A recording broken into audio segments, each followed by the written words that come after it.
what I see in the industry in general Yeah. is the importance. I'm not talking about Iridex specifically, but to see how I see how it is important nowadays for people to manage to test themselves remotely. Mm-hmm. So either virtually or using more small gadgets, portable devices that they can use at home or they can use in close communities within a family or a certain community. So to make the diagnosis online or do it by those small gadgets, and if possible to do the treatment themselves, that would be definitely an option. But that would be, I mean, that will need a lot of legislation, regulatory, and all those stuff of things. But I think online testing, online diagnostic that can be done remotely, that's an opportunity in the ophthalmic industry and other industries as well. It's that buzzword again, telemedicine. Yeah. Yeah.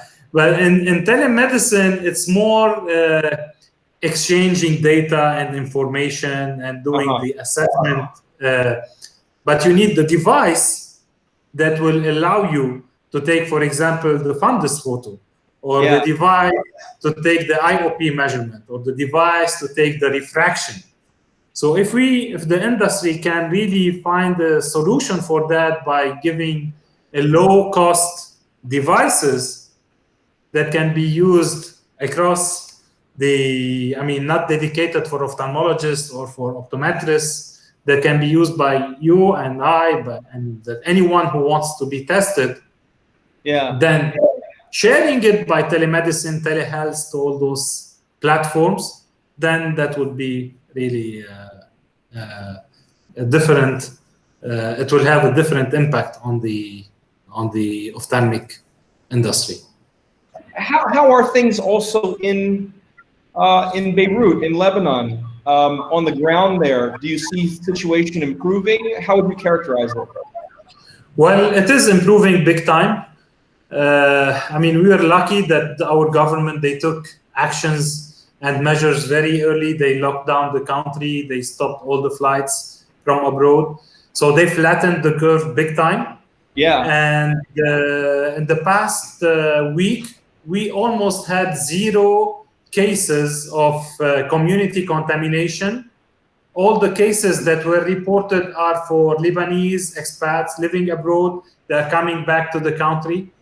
Like yesterday, in one flight that came from Nigeria, there were like 120 people, I mean, passenger on board. 25 of them were tested positive. 25. So locally, they managed to contain the outbreak, but and they started opening the business sectors one after the other. Right. Hospitals, clinics, barber shops, for example. I had the opportunity to cut my hair just yesterday. But for sure, restaurants, nightclubs, cinemas, they are all still closed. Yeah. Very good. But banking sector is open. Commercial activities started to resume. And the clinics there, the ophthalmic clinics, are they also going to reopen soon? They started reopening, actually. So they started doing procedures and they started seeing.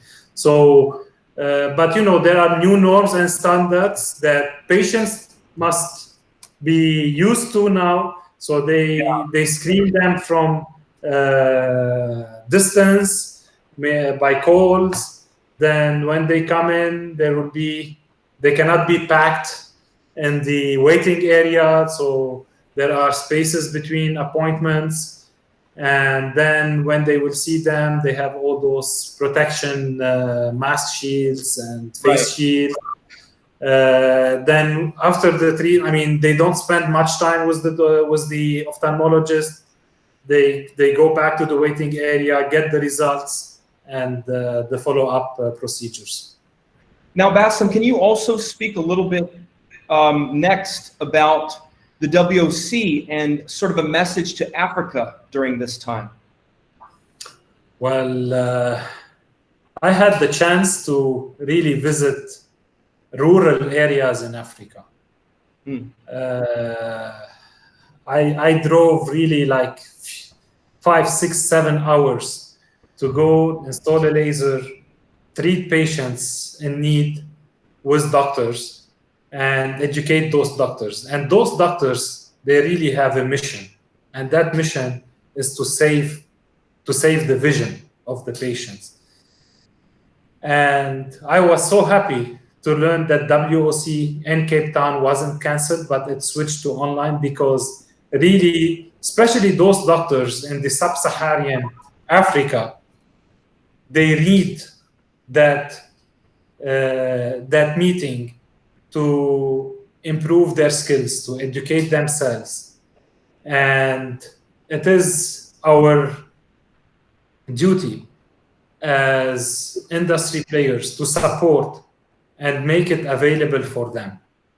So a message is that keep it up. We are all with you in Africa. We know how difficult it is to treat and to give the proper care for patients. We're trying from many humanitarian missions to give them special prices or even free of charge devices to treat the patients.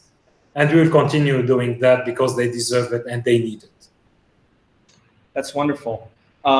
This was supposed to happen in South Africa in particular. Can you share anything about the market there?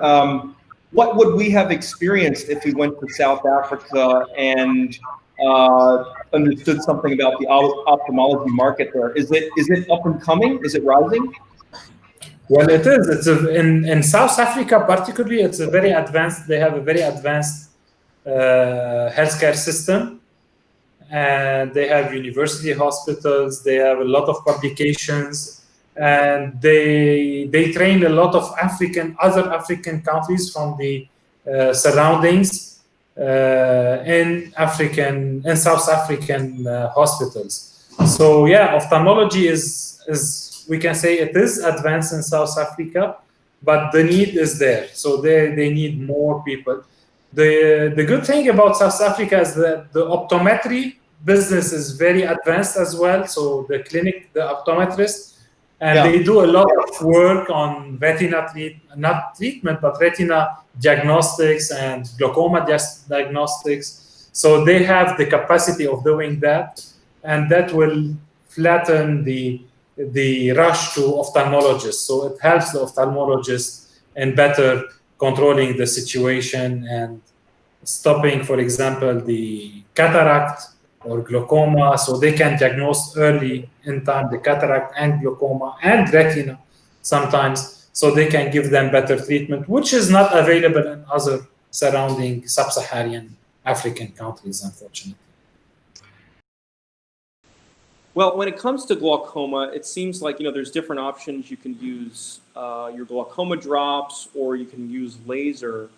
I'm wondering, considering that the times have changed, whether in the future, from what I'm hearing, there might be more need for laser, in part because it's a one and done procedure, I suppose. And so, you don't have to be worried about running out of drops if you're in quarantine, something like that.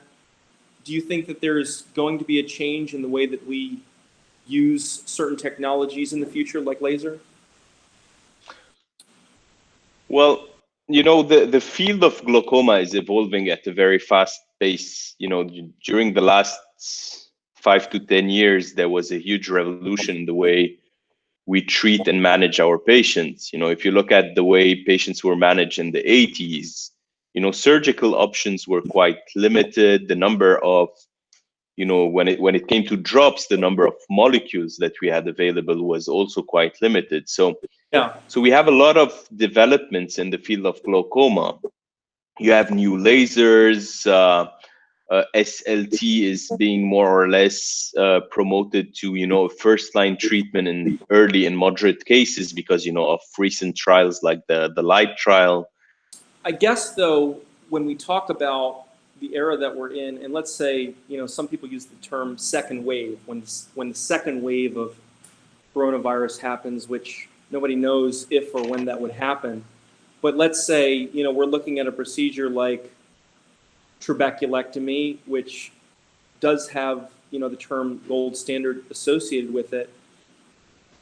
Even with its IOP reducing qualities, if suddenly the patient is looking at a situation where they may not be able to get back to a doctor in the near future, does it still retain the same value that it once did? Well, that's a very good question. You know, we're living in really exceptional times, so you would in those situations, let's say in a patient where you really want to get in the low teens, and you want to do something that would get you there, and you know that you will not be able to do a trabeculectomy because of the circumstances we're living in, you would do another procedure, just to lower the pressure in the meantime, and then after, you know, when life goes back to normal, you would then do your second shot. So it would be like a two shot type of treatment. So Okay. I think a lot of colleagues are doing that nowadays. You know, that they have a patient that needs surgery now, they would do like a laser or something like that would give them like 1 or 2 months, and then they would go for something else, like something more definitive. I would say. You know, for trabeculectomy to lose this gold standard status, you know, it's going to take a lot of time, a lot of randomized control trials, and also there's the cost issue.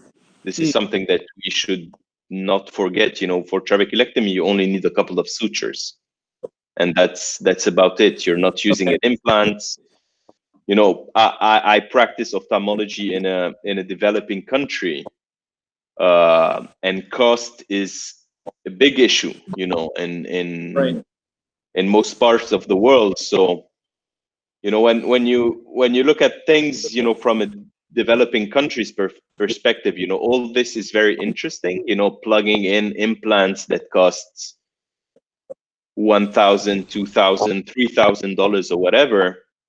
But, you know, at the end of the day, well, from a global perspective, will all glaucoma patients be able to get access to this in the near future? And let's not forget, you know, you have some infectious disease specialists out there that tell you that, you know, that every epidemic or pandemic follows, you know, a bell-shaped curve. And you know that we reach the peak, and then, you know, we're on the downside or downhill part of the curve, and that there will not be any second wave, and that this whole second wave thing is a myth. So if you look back at the first SARS, you know, it was like just a one-shot type of thing. So you have this school of thought, and you have other, you know, specialists or experts out there that are telling us that we're going to live with it during the next 1 or 2 years. So it's pretty much confusing now, because you don't know if this is something that we'll have to deal with, let's say, till August, and then, you know, we'll go back to normal and we will forget everything we're currently doing, or if it's something that will last 1 or 2 years and that will deeply impact the way we act in our clinics, and, you know, also the way we act socially in general.